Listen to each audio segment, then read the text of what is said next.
Support for This Day in Esoteric Political History comes from Odoo. To put it simply, Odoo is built to save. Odoo saves time, Odoo saves money, but most importantly, Odoo saves businesses. That's right. Odoo superhero software rescues companies from the perils of disconnected platforms.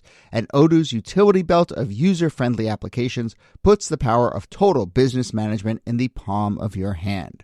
Learn more at odoo.com/thisday. That's odoo.com/thisday. Odoo, saving the world one business at a time. Hello and welcome to This Day in Esoteric Political History from Radiotopia. My name is Jody Avirgan.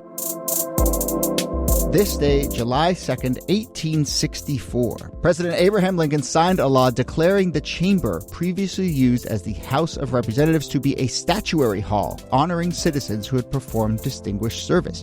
Each state was invited to contribute statues of 2 deceased residents, which would then adorn this hall and the United States Congress building. And so the hall started to fill up with statues of notable Americans. Eventually, there would be 100 statues for 50 states. There's also 2 for Washington, D.C. Interesting enough. Get statues, but you don't get voting rights. A statue for the country as a whole. And since 2013, there's been a statue of Rosa Parks there, which is the first full-length statue of an African-American person in the United States Capitol. No surprise, this question of who is represented in those statues and what that particular story tells about American history, that's an ongoing question. And let's look into that question now and take a tour through the statuary hall of the U.S. Capitol. Here, as always, Nicole Hemmer of Vanderbilt and Kellie Carter-Jackson of Wellesley. Hello there. Hello, Jody. Hey there. Kellie, you were already shaking your head before we started taping this one. And I'll ask, I think everyone knows the answer to this, but I'll let you take the floor here. What is the story of American history that these statues started to tell as they made their way into the Capitol in 1864?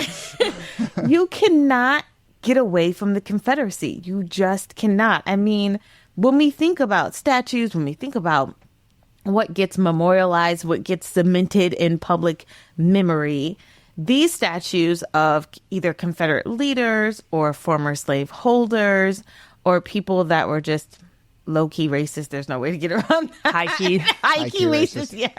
There's no way to get around that. These southern states especially start to nominate and put forth, the 2 representatives that they want to come from their state. People like Robert E. Lee, people like Jefferson Davis, other Confederate leaders. And it gets real complicated how these statues take place in the United States and come to represent what is American identity in one of the most political places you can ever go visit. Yeah. Part of this has to be on Lincoln. It is 1864. Yeah. The war has not ended. No. He's headed into a second very contentious election in which half of the states aren't voting because they've seceded. And now he's like, oh, yeah, once this is all over, send us your statues. Who do you think Virginia is going to send? Hero? Right. So part of this is foreseeable, but it's also like, if you take a step back, the idea that the states would send statues and represent their citizens, there's something, if you could get away from the deep racism and lost cause mythology and, the way that this is inevitably going to go, it could be kind of cool, right? If the Congress is the place where representatives from all of the states come together, then the statuary hall can be a way of kind of representing that. So when constituents come to see their representative or their senator, they can walk through this hall, they can find their 2 special statues, and there's something sweet and lovely about that, except the statues are like Nathan Bedford Forrest, and that's really gross. What does it mean? Not like Nat Turner. Yeah, right. So when your Black residents are coming, which of course they're not coming because you're an ardent segregationist, what are they seeing? They're seeing that this is not a place that is for them. But also, you're seeing statues that are predominantly men as well. I mean, we talked about Rosa Parks entirely at the top, but people are not sending women to Capitol Hill. Yeah, they're not sending their best. Look, even if you sort of compartmentalize this idea that, yes, in the 1860s, the story of America is going to be white male focused, and a lot of those white men are going to be slave owners. And, those are the statues that are going to get rolled in to this, even from, northern states. the Civil War, the post-Civil War element of it, and the like actual inclusion of people who were actively fighting against the North in this one. I mean, we've done so many episodes about Reconstruction and the attempt to do, and this just sort of it had such an interesting element there too of like, did Lincoln see this as a conciliatory act to say, yeah, let's roll in that Robert E. Lee statue? Or was it the South kind of steamrolling and saying, we're going to rub it in your face. Here's our guy. Well, look, it's going to take a while for statues to actually be created and installed and all of that. And of course, Lincoln is going to have died way before then. Yes. It could have, you could imagine a Lincoln who was like, when this war is over, these states are going to be reconstructed and this will be a chance for them to mark their new history. Pipe dream stuff. But like, if the Reconstruction governments of some of these states could have been the ones who were installing the statues, they likely would have looked very different. But, it's 1870 by the time that the first statue is there. It comes from Rhode Island. They install Revolutionary War General Nathaniel Greene. But, this is not what the Reconstruction governments of the South are focused on. They've got a few other things they have to do. Yeah, and so you're right. It's like it's not until 1909 that Robert E. Lee shows up. It's not until 1930 that Jefferson Davis shows up. So it probably says as much about that time period than it does about the moment in which this gets. And so you see this as a reflection of the lost cause. Really rising to the fore in the teens, 20s, and 30s. Yeah, I mean that's really the pinnacle of lost cause. Public history, where you see throughout the teens, 20s, and 30s, the rise of statues, not just in Washington, D.C., but all across the country. Confederate memorials are being put up in places where there were no Confederates at all. Why do you have a Confederate memorial in North Dakota? Like, it wasn't even a state then. I mean, there are all of these sort of like pushes within textbooks, within murals and memorabilia to really change the narrative of heroes and losers and all of that by the Lost Cause Confederacy. So you see that a lot. And to push back against the like, well, this is just a product of its time. There were people at the time who were like, this is a disgrace. Yes. Senator Weldon Hayburn of Idaho gives a barn burner of a speech in which he is calling this statue of Robert E. Lee a desecration and compares it to having a statue of Benedict Arnold. Of course, it's worse than Benedict Arnold, but this idea that like people recognized at the time that there was something fundamentally immoral and illiberal about putting statues of these men in this hall. And so I think it's important to remember those voices of dissent. Yeah, for sure.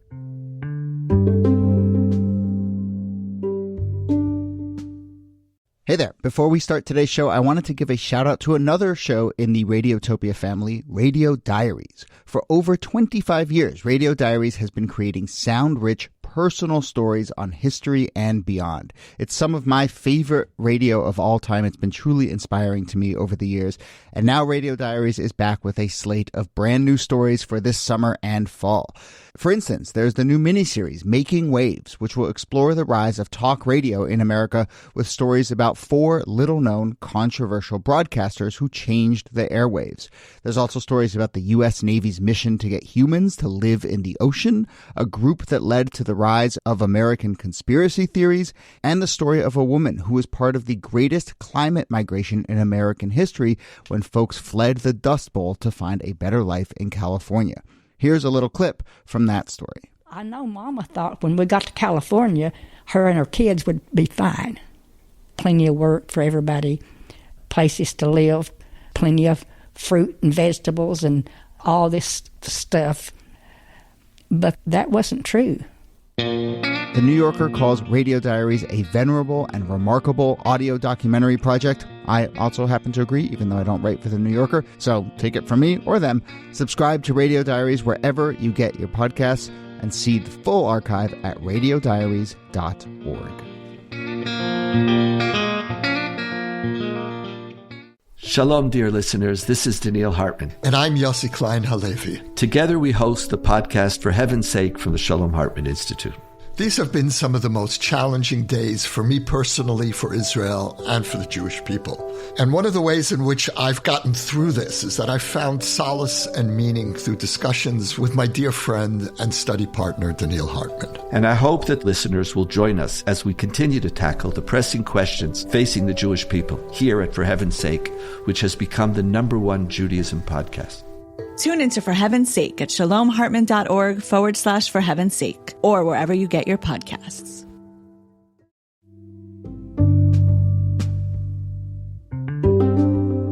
So let's talk a little bit about other people who end up in there, right? Because there are a good number of Confederates. We've mentioned a few of them.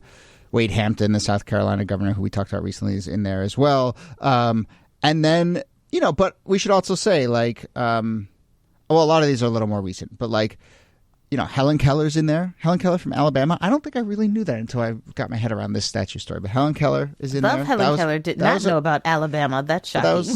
That was in Alabama put a socialist in there. I know. That was in 2009, though, right?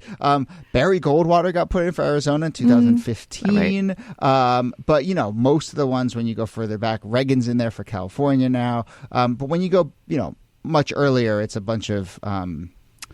it's a bunch of old white men. There are now 12 women there. There are now 12 women there. Out of 100? Hey, we're getting there. We're getting there. You can't even get 20. Jody's like, now let's not rush things. Not even a quarter. That's pretty sad. I mean, not sure there's a quarter of women in the Senate yet. So. To be fair, it should be send us your one man and your one woman. I feel like that's what it should be for everyone. But, that sounds like a quota system to me. I know. Sounds like discrimination. Government-fueled discrimination. Amelia Earhart is in there now. I mean, all of these women that I'm mentioning are really in the last 10, 15 years or so. And so, yes, let's just do a little bit on, and both of you have covered so closely the kind of question of statues and, the questioning of all of these statues. What does this hall, represent in terms of the way we think about historical memory in this country? I think statues matter a great deal. Otherwise, we wouldn't have all of this hula about it. I mean, what you put up front and center to sort of represent your entire state, the history of your entire state, is no small thing. And I think that as much as it's easy to sort of trivialize and to say, it's just a statue, it's much more than that. When you go to visit the Capitol and you walk in that hall, you should feel like what you are seeing is the essence of what is the United States of America. What Americans believe is sort of their most important contributions to this country. And if you can't do that without including slaveholders and Confederates, then I think that tells you exactly what America is about too.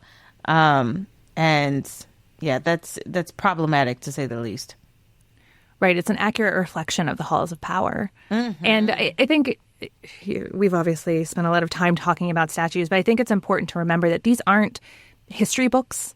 There isn't a violence done to history when you remove a statue or put a statue up. When you put a representation of a person on a plinth, you are inviting everyone who sees it to honor that person, right? You're asking them to gaze upward at them. It is a celebration of who they are and who they were. And so the very choice to put these people as the statues, not only to represent the state, but to put them in this celebratory figure in the middle of the hall's power, where citizens are invited to come and meet with their representatives to appeal to the government for redress of grievances, for representation. When you fill that room with enslavers and Confederates and white men, you're saying who's welcome and who's not, who can exercise power and who can't, and who's a legitimate citizen and who is second class, third class, who's praiseworthy and who's not.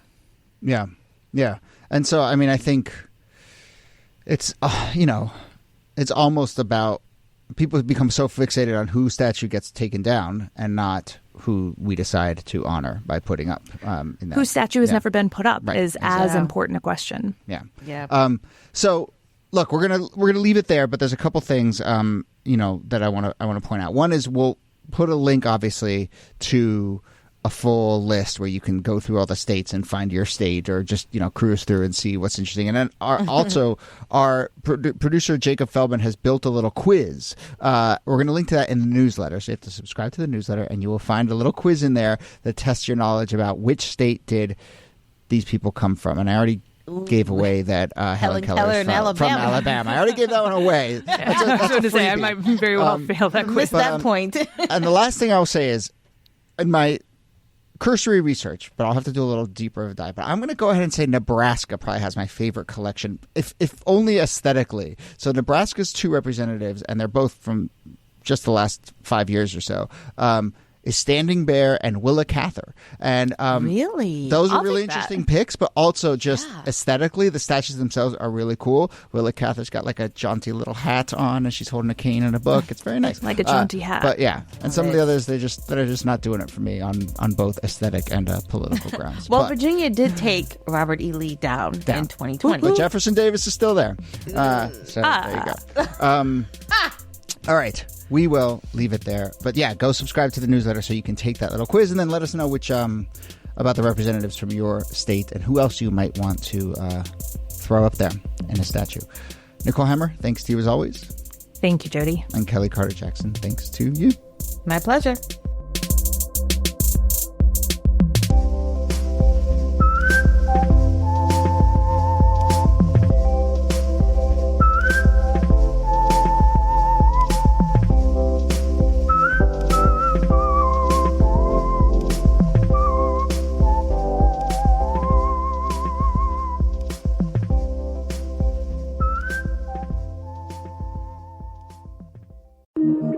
Radiotopia.